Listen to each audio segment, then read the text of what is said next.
ലോകത്ത് നൂറ്റാണ്ടുകളോളം ലോകത്തിനും മനുഷ്യ സമൂഹത്തിനും വെളിച്ചം നൽകിയ ഉജ്ജ്വലമായ ഒരു സംസ്കാരത്തിൻ്റെ നാഗരികതയുടെ വേരുകളെ അന്വേഷിക്കുകയും അതേ വേരുകളിൽ നിന്ന് വർത്തമാനകാലത്തിനെയും ഭാവി കാലത്തെയും രൂപപ്പെടുത്താനുള്ള പോരാട്ടങ്ങൾക്ക് ഊർജം സ്വീകരിക്കുകയും ചെയ്യുന്ന മഹത്തായ ഒരു പദ്ധതിയുടെ ഭാഗം കൂടിയാണ് SIO നടത്തിക്കൊണ്ടിരിക്കുന്ന ഈ അക്കാഡമിക് വ്യവഹാരങ്ങൾ. കൊളോണിയലിസം ലോകത്ത് രൂപപ്പെടുത്തിയ ഒരു ലോകക്രമം, അത് ഒന്നാമതായി ഇസ്ലാമിനെയും മുസ്ലിങ്ങളെയും അപരസ്ഥാനത്ത് നിർത്തിയിട്ടുണ്ടായിരുന്നു. ഇവിടെ 1492 സ്പെയിനിൻ്റെ ചരിത്രത്തെ, അല്ലെങ്കിൽ മുസ്ലിം സ്പെയിനിൻ്റെ പതനത്തെ ഒരു കേന്ദ്രമായി, ചരിത്രത്തിലെ ഒരു സന്ദർഭമായി എടുത്തുകൊണ്ടാണ് ഇതിൻ്റെ കൺസെപ്റ്റുകൾ ഇവിടെ അവതരിപ്പിച്ചിട്ടുള്ളത്. അതെന്തുകൊണ്ടൊരു കേന്ദ്രമായി എന്നതിവിടെ വിശദീകരിക്കപ്പെടുകയുണ്ടായി. കാരണം അത് കോളനിവൽക്കരണത്തിൻ്റെ ഒരു ആരംഭഘട്ടമായിരുന്നു. മാത്രമല്ല, രാഷ്ട്രീയ ആധുനികതയെ രൂപപ്പെടുത്തിയ, അല്ലെങ്കിൽ അതിൻ്റെ ഒരു തുടക്കം എന്ന നിലക്ക് കൂടിയാണ് അതിനെ വിശദീകരിക്കപ്പെട്ടത്. സ്പെയിനിൽ അധിനിവേശം നടന്ന, അല്ലെങ്കിൽ മുസ്ലിങ്ങളെ പുറത്താക്കപ്പെട്ട ആ ഒരു സന്ദർഭത്തിൽ അവിടെ മുസ്ലിങ്ങളെയും ജൂതരെയുമാണ് യൂറോപ്പ് കൂട്ടക്കൊല ചെയ്തത്. യൂറോപ്പിൻ്റെ കോളനിവൽക്കരണം, അല്ലെങ്കിൽ അതിൻ്റെ ആധിപത്യം മുസ്ലിങ്ങളെ മാത്രമല്ല ജൂത സമൂഹത്തെ കൂടി അപരസ്ഥാനത്ത് നിർത്തിയിട്ടുണ്ടായിരുന്ന ഒരു കാലം ഉണ്ടായിരുന്നു. പക്ഷെ അവിടുന്ന് ഇങ്ങനെ ഒരുപാട് സഞ്ചരിച്ച് നമ്മൾ ഇപ്പോഴത്തെ ഒരു ചരിത്ര സന്ദർഭത്തിൽ എത്തി നിൽക്കുമ്പോൾ ഈ കോളനി സാമ്രാജ്യത്വ ശക്തികൾ അവര് സയണിസ്റ്റുകളുമായി, ജൂത സയണിസ്റ്റുകളുമായി കൊണ്ട് ചേർന്ന് നിന്നുകൊണ്ട് മുസ്ലിം സമൂഹത്തെ ഏത് രൂപത്തിലാണ് വേട്ടയാടുന്നത് എന്നതിൻ്റെ ചരിത്രങ്ങൾ, അതിൻ്റെ വർത്തമാനങ്ങൾ നമ്മൾ കണ്ടുകൊണ്ടിരിക്കുന്ന ഒരു സന്ദർഭം കൂടിയാണിത്.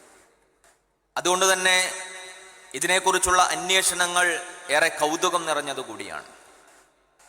ഇവിടെ മലബാറിനെ വെച്ചുകൊണ്ട്, അല്ലെങ്കിൽ മലബാറിനെ കേന്ദ്രീകരിച്ചുകൊണ്ടുള്ള ഒരു അന്വേഷണം കൂടിയാണ് SIO നടത്തുന്നത്. എന്തുകൊണ്ട് മലബാർ എന്നത് നമുക്കറിയാം. കാരണം കോളനിവൽക്കരണം തുടങ്ങിയ അതിൻ്റെ തുടക്കഘട്ടത്തിൽ തന്നെ അവര് മലബാറിലെത്തിയിട്ടുണ്ടായിരുന്നു. അന്ന് മലബാറിലെത്തിയ സമയത്ത് തന്നെ അതിനോടുള്ള പ്രതിരോധങ്ങൾ ഇവിടെ രൂപപ്പെട്ടിട്ടുണ്ട്. ആ പ്രതിരോധങ്ങൾ എന്ന് പറയുന്നത് വൈജ്ഞാനികമായ അർത്ഥത്തിൽ കൂടി പ്രസക്തമായ ഇടപെടലുകൾ കൂടിയായിരുന്നു. അതുകൊണ്ട് കോളനിവൽക്കരണത്തിനെതിരായിട്ടുള്ള ആ വൈജ്ഞാനികമായ, അതുപോലെ തന്നെ സാമൂഹികമായ പ്രതിരോധത്തിൻ്റെ വലിയ ഒരു ഭൂമികയിൽ നിന്നുകൊണ്ട് SIO ഇപ്പോൾ ഒരു പരിപാടി നടത്തുമ്പോൾ അത് ചരിത്രത്തിലേക്കുള്ള ഒരു കണ്ണിചേരൽ കൂടിയാണ്. ഇത് ഒരു പുതിയ ഒരു കാര്യമെന്ന നിലക്കല്ല, മറിച്ച് അത് വലിയ ഒരു മഹത്തായ ഉജ്ജ്വലമായ ഒരു ഭൂതകാലത്തിനോട് SIO ഇവിടെ ചേർന്ന് നിൽക്കുകയാണ്. ആ ചേർന്ന് നിൽക്കൽ വർത്തമാനകാലത്തെയും ഭാവിയെയും രൂപപ്പെടുത്തുന്നതിൽ വലിയ പങ്ക് വഹിക്കുന്ന ഒരു കാര്യം കൂടിയായി മാറുകയാണ്. നമ്മൾ തൂഫാനുൽ അഖ്സയെ കുറിച്ച് ഇവിടെ പരാമർശിക്കുകയുണ്ടായി. അത് യഥാർത്ഥത്തിൽ ഇവിടെ ചരിത്രത്തിലെ തന്നെ ഒരു ഉജ്ജ്വലമായ ഒരു സന്ദർഭമാണ്, ഒരു മൊമെന്റാണ്. ആ ഉജ്ജ്വലമായ ഒരു സന്ദർഭത്തിൽ നിന്നുകൊണ്ട് കൂടിയാണ് നമ്മൾ ഇതിനെക്കുറിച്ച് സംസാരിക്കുന്നത്. ലോകം വീണ്ടും ഇസ്ലാമിനെ കുറിച്ച്, ഖുർആനെ കുറിച്ച് വളരെ അത്ഭുതത്തോടു കൂടി വായിച്ചുകൊണ്ടിരിക്കുന്നു. ഈ സന്ദർഭത്തിൽ നമ്മൾ നേരത്തെ മുജീദ് സാഹിബ് വിശദീകരിക്കുകയുണ്ടായി. രണ്ട് സംസ്കാരങ്ങൾ തമ്മിലുള്ള ഒരു ഏറ്റുമുട്ടൽ നടക്കുമ്പോൾ ലോകം ഇതുവരെ കണ്ടിട്ടില്ലാത്ത രൂപത്തിൽ അത്ഭുതപ്പെടുകയാണ്. കാരണം ലോകത്ത് ഒരുപാട് യുദ്ധങ്ങൾ നടന്നിട്ടുണ്ട്. യുദ്ധങ്ങൾ നടക്കുമ്പോൾ അവിടെയുള്ള കാഴ്ചകൾ ആളുകൾ കണ്ടതാണ്. യുദ്ധം തുടങ്ങുന്നതിന് മുമ്പേ എല്ലാ കെട്ടുമെടുത്തുകൊണ്ട്, എല്ലാം പെറുക്കിയെടുത്തുകൊണ്ട് നാടുവിടുന്ന കാഴ്ചകൾ, അഭയാർത്ഥികളായി പോകുന്ന കാഴ്ചകൾ എപ്പോഴും നമ്മൾ കണ്ടിട്ടുള്ളതാണ്. പക്ഷെ ഗാസയിൽ നിന്ന് വ്യത്യസ്തമായ ചില അനുഭവങ്ങൾ ലോകം അറിയുകയാണ്. ഈ നാട് വിട്ട് ഞങ്ങൾ എവിടേക്കെങ്കിലും പോകുന്നുണ്ടെങ്കിൽ അത് ആകാശലോകത്തേക്ക് മാത്രമായിരിക്കും എന്ന് പ്രതികരിക്കുന്ന ആളുകൾ മുതൽ സ്വന്തം വീടും അതുപോലെ തന്നെ അധ്വാനിച്ചുണ്ടാക്കിയതെല്ലാം കൺമുന്നിൽ തകർന്നു വീഴുമ്പോൾ അൽഹംദുലില്ലാ എന്ന് പറഞ്ഞുകൊണ്ട് ആ സന്ദർഭത്തെ നേരിടാൻ കഴിയുന്നവര്, സ്വന്തം മക്കള് കൺമുന്നിൽ മരിച്ചു വീഴുമ്പോൾ അവര് ശുഹദാക്കളാണ് എന്ന് പറഞ്ഞ് അഭിമാനിക്കുന്ന മാതാപിതാക്കള്, മരിച്ചുപോയ പിഞ്ചു കുഞ്ഞിനെ ചേർത്ത് പിടിച്ചുകൊണ്ട് സെൽഫി എടുത്തുകൊണ്ട് സ്വർഗത്തിൽ കാണാമെന്ന് പറയുന്ന പിതാവിന്റെ ചിത്രങ്ങള്, കുഞ്ഞുപങ്ങൾ മരിക്കുമ്പോ ഷഹാദത്ത് ചൊല്ലിക്കൊടുക്കുന്ന അനിയന് അല്ലെങ്കിൽ ജ്യേഷ്ഠന്റെ ചിത്രങ്ങള്, ഇത് ലോകം കാണുക. അപ്പൊ അവർ അത്ഭുതപ്പെടുകയാണ്, ഇതെന്താ, എങ്ങനെയാണ് ഇവർക്കിത് സാധിക്കുന്നത്? അങ്ങനെ അത് സാധിക്കുന്നത് എങ്ങനെയെന്ന് അവരുടെ അന്വേഷണങ്ങൾ എത്തിച്ചേരുന്നത് ഖുർആനിലേക്കാണ്. നമ്മൾ ഒരുപാട് വീഡിയോകൾ, ഒരുപാട് വാർത്തകൾ അതുമായി ബന്ധപ്പെട്ട് നമ്മൾ കണ്ടു. പാശ്ചാത്യ ലോകത്ത് ധാരാളക്കണക്കിന് ആളുകൾ ഖുർആൻ വായിക്കാൻ തുടങ്ങിയതിനു ശേഷം, ഒക്ടോബർ 7 ശേഷം എന്നുള്ളതാണ്. കാരണം അവർക്ക് അറിയാനുള്ള ഒരു കൗതുകം കൂടിയാണ്, എങ്ങനെയാണ് ഈ ചെറുത്തുനിൽപ്പ് സാധ്യമാകുന്നത് എന്ന്. ഒരു പാശ്ചാത്യൻ വനിതയുടെ ഒരു വീഡിയോ കണ്ടിട്ടുണ്ടായിരുന്നു. അവര് പറയാണ്, ഞാൻ അത്ഭുതത്തോടുകൂടി ഈ ഫലസ്തീനികളുടെ ഈ പറയുന്ന പ്രതികരണത്തെ ഞാൻ അത്ഭുതത്തോടുകൂടി എങ്ങനെ ഇവർക്ക് കഴിയുന്നു എന്ന് ഞാൻ അത്ഭുതപ്പെട്ടിരുന്നു. പക്ഷെ ഖുർആൻ വായിക്കാൻ തുടങ്ങിയപ്പോ ആ അത്ഭുതം ഇങ്ങനെ പതുക്കെ മാറാൻ തുടങ്ങി. കാരണം ഞാൻ അതിലൊരു ആയത്ത് കണ്ടു, വമല്ലാഹു ബിഗാഫിലിൻ അമ്മാ യഅ്മലുൽ ളാലിമൂൻ, അതിക്രമികരായ ആളുകൾ ചെയ്യുന്നതിനെ കുറിച്ച് നിന്റെ നാഥൻ അശ്രദ്ധനാണ് എന്ന് നിങ്ങൾ കരുതേണ്ടതില്ല. അതുകൊണ്ട് ഈ നീതിയിലുള്ള, ഇതിനെയൊക്കെ നിയന്ത്രിക്കുന്ന ഒരു ശക്തിയിലുള്ള ഒരു വിശ്വാസം എന്ന് പറയുന്നത് അവരെ ഈ പറയുന്ന അതിക്രമത്തിന് മുന്നിൽ എങ്ങനെയാണ് പ്രതിരോധിച്ച് നിൽക്കേണ്ടതെന്ന പാഠങ്ങൾ ഖുർആൻ നൽകുന്നുണ്ട് എന്ന് പറയുന്ന തിരിച്ചറിവുകൾ ഇസ്ലാമിലേക്ക് ആളുകളെ കൊണ്ടെത്തിക്കുന്ന ഒരു ചരിത്ര സന്ദർഭത്തിൽ കൂടിയാണ് നമ്മളുള്ളത്. കൊളോണിയലിസം കിതച്ചുകൊണ്ടിരിക്കുന്ന ഒരു സമയമാണ്. അതുകൊണ്ട് ഇത്തരം അന്വേഷണങ്ങൾക്ക് വലിയ പ്രസക്തിയുണ്ട്.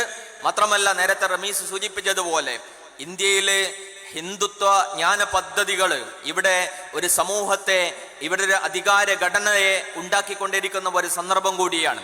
അതുകൊണ്ട് നമ്മളുടെ പ്രതിരോധങ്ങളും നമ്മളുടെ അതിജീവനത്തിന്റെയും അതിജയത്തിന്റെയും പാഠങ്ങൾ രൂപപ്പെടുന്നത് ഇതിനോടൊക്കെയുള്ള ഒരു അതിജീവനത്തിന്റെ ഒരു ഊർജം നമ്മളിൽ സമ്മാനിക്കുന്നത് കൂടിയാണ്. കാരണം ഈ അപകർഷതാബോധത്തിലേക്ക് വീണുകൊണ്ടിരിക്കുന്ന ഇത്തരം സന്ദർഭത്തിൽ സ്വാഭാവികമായും അപകർഷതാബോധത്തിലേക്ക് വീണുകൊണ്ടിരിക്കുന്ന ധാരാളക്കണക്കിന് ആളുകൾ ഉണ്ടാകും. സ്വാഭാവികമായ ഒരു പ്രവണതയാണ്. അധികാരം അടിച്ചമർത്താൻ തുടങ്ങുമ്പോൾ അതിന്റെ എല്ലാവിധത്തിലുള്ള ജ്ഞാന പദ്ധതികളും ഉപയോഗിച്ചുകൊണ്ട് ഇസ്ലാമിന്റെ അല്ലെങ്കിൽ അപരസ്ഥാനത്തുള്ള ആശയത്തെ പൈശാചികവൽക്കരിക്കുമ്പോൾ, അതുപോലെ അത്തരം പ്രചരണങ്ങൾ നടത്തിക്കൊണ്ടിരിക്കുമ്പോൾ സ്വാഭാവികമായിട്ടും ഉണ്ടാകുന്ന ഒരു അപകർഷതാബോധമുണ്ടാകും. ആ അപകർഷതാബോധത്തിന് അടിമപ്പെട്ട ഒരു മാപ്പുസാക്ഷിത്വ മനസ്സോടുകൂടി ഒരിക്കലും നമുക്ക് അതിജയിക്കുവാൻ കഴിയുകയില്ല. അത് കോളനിവൽക്കരിച്ച അത്തരം അധികാര ഘടനയോട് വിധേയപ്പെടുന്ന ആളുകളെയാണ് അത് സൃഷ്ടിക്കുക. അവിടെയാണ് നമ്മൾ വലിയ അഭിമാനബോധമുള്ള, നമ്മളുടെ ജ്ഞാനശാസ്ത്രത്തെക്കുറിച്ച്, നമ്മളുടെ സംസ്കാരത്തെക്കുറിച്ച്, നാഗരികതയെക്കുറിച്ചുള്ള അഭിമാനബോധങ്ങൾ നമ്മളുടെ മനസ്സിലുണ്ടാവണം എന്ന് പറയുന്നത്. സയ്യിദ് അബുൽ മൗദൂദി സാഹിബ് ഇസ്ലാമിക ശരീഅത്തിനെ കുറിച്ച് പറയുന്നുണ്ടല്ലോ. ഈ ശരീഅത്ത് എന്ന് പറയുന്നത് അത് ദുർബലർക്ക് വേണ്ടി അവതരിപ്പിക്കപ്പെട്ടതല്ല, അത് കാറ്റിന്റെ ഗതിക്കനുസരിച്ചുകൊണ്ട് പാറിക്കളക്കുന്ന അത്തരം കടലാസ് തുണ്ടുകൾക്ക് വേണ്ടിയിട്ടുള്ളതല്ല. അതിങ്ങനെ വെള്ളത്തിന്റെ ഒഴുക്കിനനുസരിച്ചു കൊണ്ട് നീങ്ങിക്കൊണ്ടിരിക്കുന്ന ചപ്പ് ചവറുകൾ പോലെയുള്ള ആളുകൾക്ക് വേണ്ടി അവതരിപ്പിക്കപ്പെട്ടതല്ല.